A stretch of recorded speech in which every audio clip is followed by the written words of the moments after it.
बघा झोपले आणि मी जेवण बनवलं आणि आता मला जेवण करायचं आहे आणि परत हे सगळं पुसून घ्यायचं आहे आणि झाडू पण मारायचं आहे, बाहेरचं पण झाडू मारायचं आहे.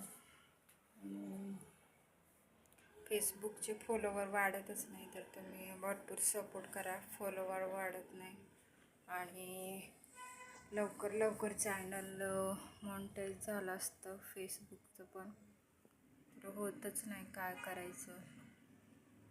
आणि काम तर भरपूर सकाळ संध्याकाळ रात्रीपर्यंत कामच असतं घरातलं आणि टाईम पण जसा भेटतोय तसं व्हिडिओ वगैरे टाकत जाते. दोन्ही इकडं पण यूट्यूबला, फेसबुकला आणि दोन दोन मोबाईल आहेत त्याच्यावर टाकायला सगळं खूप हे होते.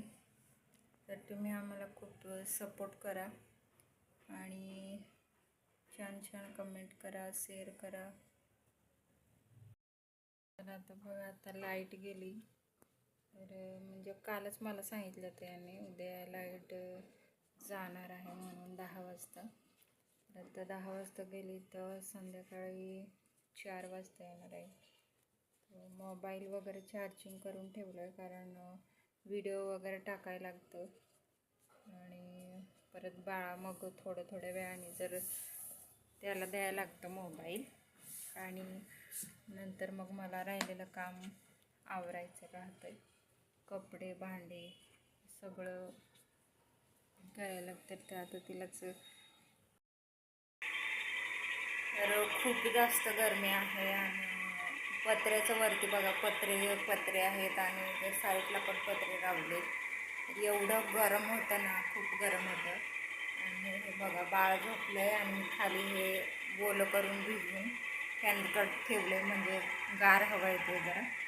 आणि मग बाळ झोपले.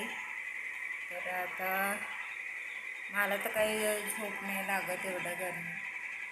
बाळ झोपले, ते सुकल्यावर अजून भिजवून ठेवते, म्हणजे बाळ जरा जास्त गरम होत नाही आणि त्याच्यानं बाळ पण थोडं म्हणजे चांगलं झोपतं.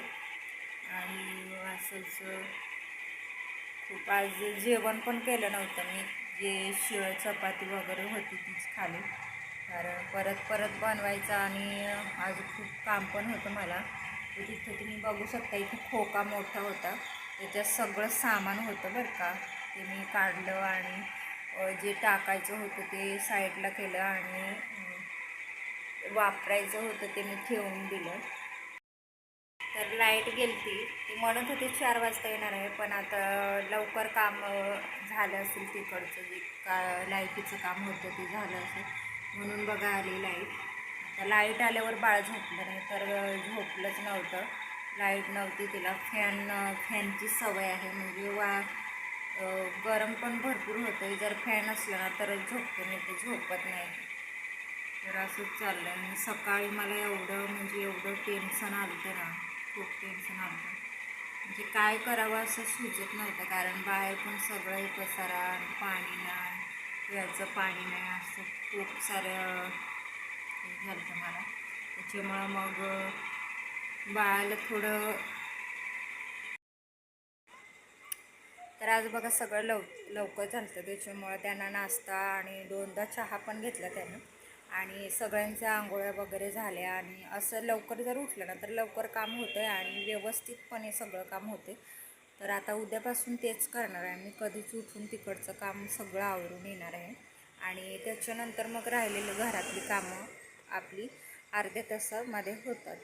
तर असंच लवकर उठून काम केलं ना की मग असं चिडचिड होत नाही मला, कारण मग तिकडचं पण करायचं आणि इकडचं पण करायचं. इकडं लगेच येऊन ते 9 वाजता लगेच जातात, त्याच्यामुळं एकटीला असा लोड पडतो आणि खूप चिडचिडपणा होते. तर कधीच गेलं ना मग बरं, कारण लवकर कामं होतात आणि मग बाळाला घ्यायला मोकळं होते. मग असंच आता 5 वाजता उठणार आहे मी. एका दिवशी तुम्हाला सगळं मी जे बिल्डिंगमध्ये काम करते ते दावेन तुम्हाला. तर आज बघा सगळं लवकर झालं होतं, त्याच्यामुळं त्यांना नाश्ता आणि 2दा चहा पण घेतला त्यानं आणि सगळ्यांच्या आंघोळ्या वगैरे झाल्या आणि असं लवकर जर उठलं ना तर लवकर काम होतं आहे आणि व्यवस्थितपणे सगळं काम होते. तर आता उद्यापासून तेच करणार आहे मी, कधीच उठून तिकडचं काम सगळं आवरून येणार आहे आणि त्याच्यानंतर मग राहिलेलं घरातली कामं आपली